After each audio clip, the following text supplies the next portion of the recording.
Get back to work. Go on. So it probably just took me about 40 minutes to tape all this up, and it should take me about 2 minutes to rip it all off once it's painted in a few seconds. This is the red layer. You'll see the design emerge. I've done some sketches in Photoshop, but I don't have anything available to put on camera here. But red and black are the colors of Hazard Squadron, which is the local Rebel Legion X-Wing pilots group. And from there I'm going to go with Sunrider colors, which are the local Rebel Legion's overall group, Southern California. There's one for Northern California, the Northwest, the Northeast. Pretty much everybody has them everywhere.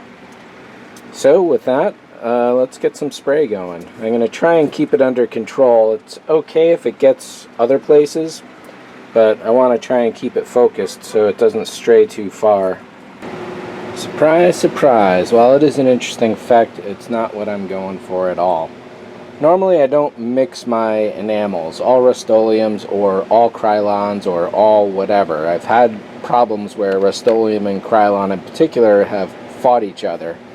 And in this case, as I'm spraying the red down, I'm thinking, oh, it's a little weak looking. I check out the can and it's whatever this stuff is. And furthermore, this is like 5+ years old. So when I went to peel everything off, the paint came with it and pretty much shrunk. It was almost like it was vinyl. And yeah, I mean, it's even got air bubbles as if it was vinyl. So that was a little disappointing. Pulling up as much black here as I did was a little disappointing. But again, this is an interesting effect, but it's not the one I'm going for. Totally lost it over here. There's not too bad. All this tape getting pulled up here, that's not an issue at all, because it's going to look, once it's painted over and over and over, it's going to look the part, essentially. So at this point, I'm going to bypass the red and the black, not worry about it, and I think I'm going to go for the blues, because there's a fair amount of that, and I think shaping that will help me shape the other colors to come. And I'll just get back to doing that last. And actually, I should have put the white circles down under the black so that that would have lifted off. However, the overall effect is definitely one I'll be looking for. So that's it for this one. I'm going to let this sit for the day and come back to it tomorrow. Alright, so the plan had been to use that last full, beautiful looking black layer as the base layer for all my colors. When the red went down,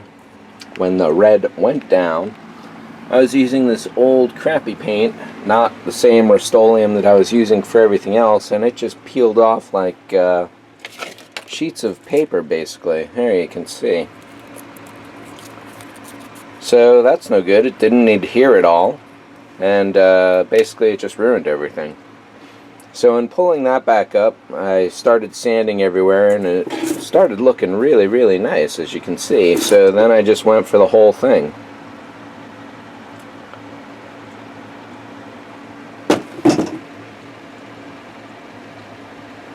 And the effect is exactly what I wanted, though I didn't know it at the time.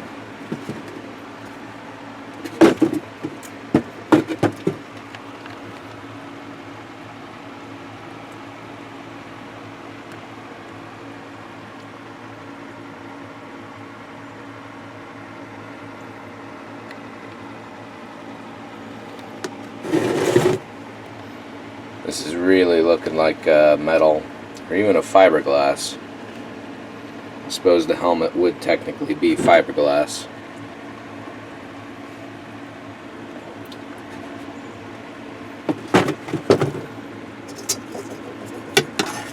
I also had a few moments where I put on the arms here, but the tape is probably so weak that it's not going to hold now.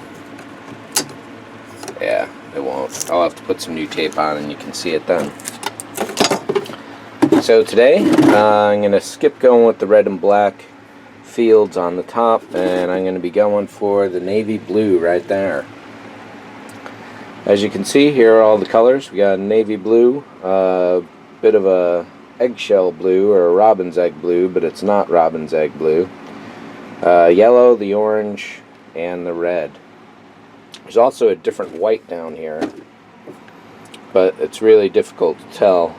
It's kind of creamier, not quite, so I may be using that. That's this guy here, which is iced gray instead of clean metal primer.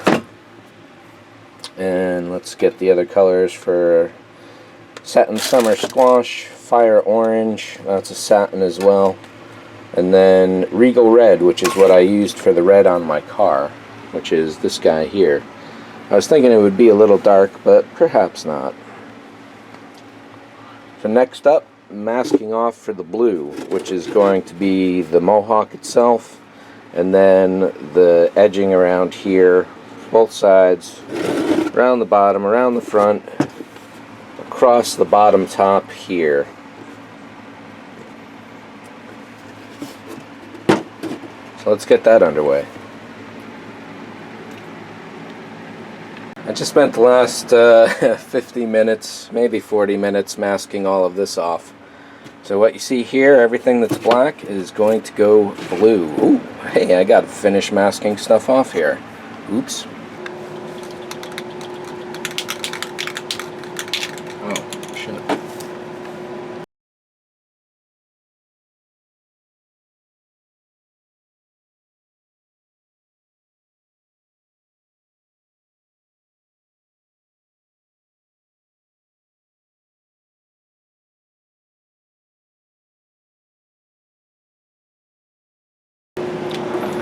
So I'm going to do a second coat on that, so I'm going to let it dry for a few minutes.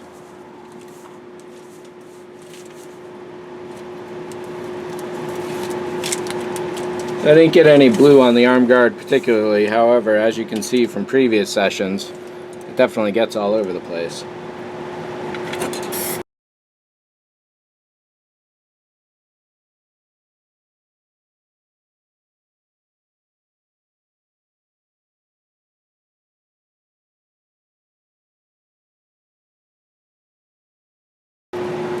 So I've got about half a can of paint left, and I definitely want to save some for a second coat. I'm going to sand all that down, see how it looks, and then reapply.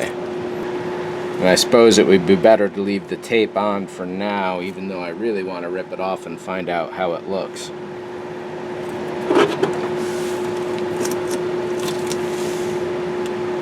Having the tape on there shouldn't interfere with sanding, but I also don't want to leave the tape on too long lest it start to adhere to the paint. We'll leave it on, I guess. We'll come back in a little while.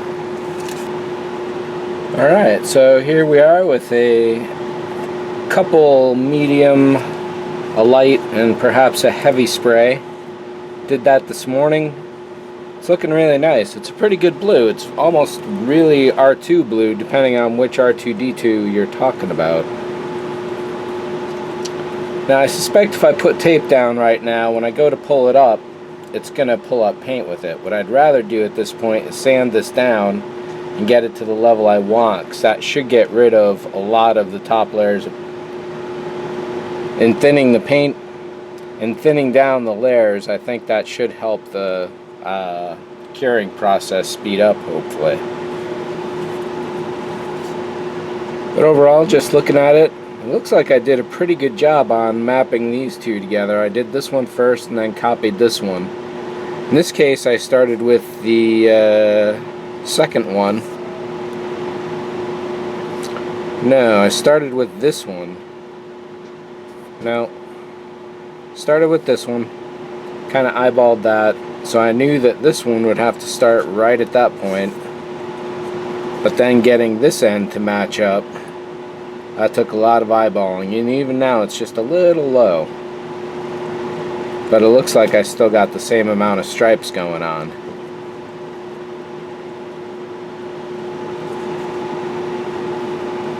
Let's see what some sandpaper does to this. Got my stock of water here. Got 100 and some 320 on hand.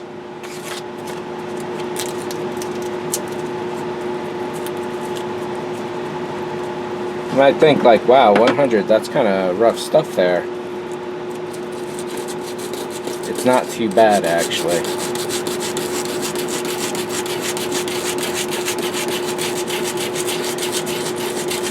Goes through the upper layers of paint pretty fast, saving you trouble that it would take if you did 300 or 200 grit.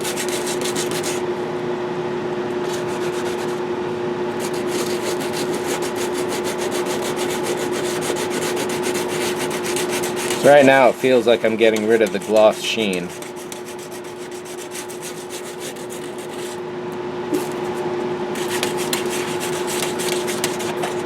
Ideally, I had been expecting a steel blue or a desaturated Prussian blue. Yeah, basically like a nice gray steel blue. And unfortunately, Home Depot didn't have anything in that range for me.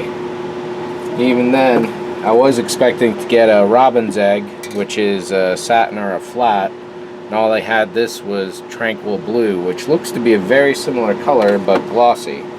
And obviously I don't need the gloss. You can see that I got a bit of a paint drip here, so I'm going to work on that a little heavier than I would all the rest of this area.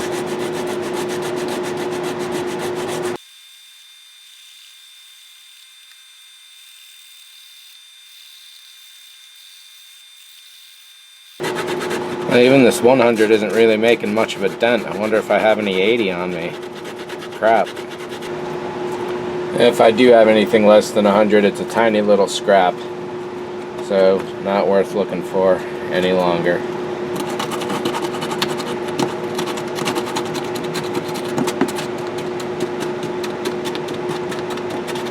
That is a tough layer of paint.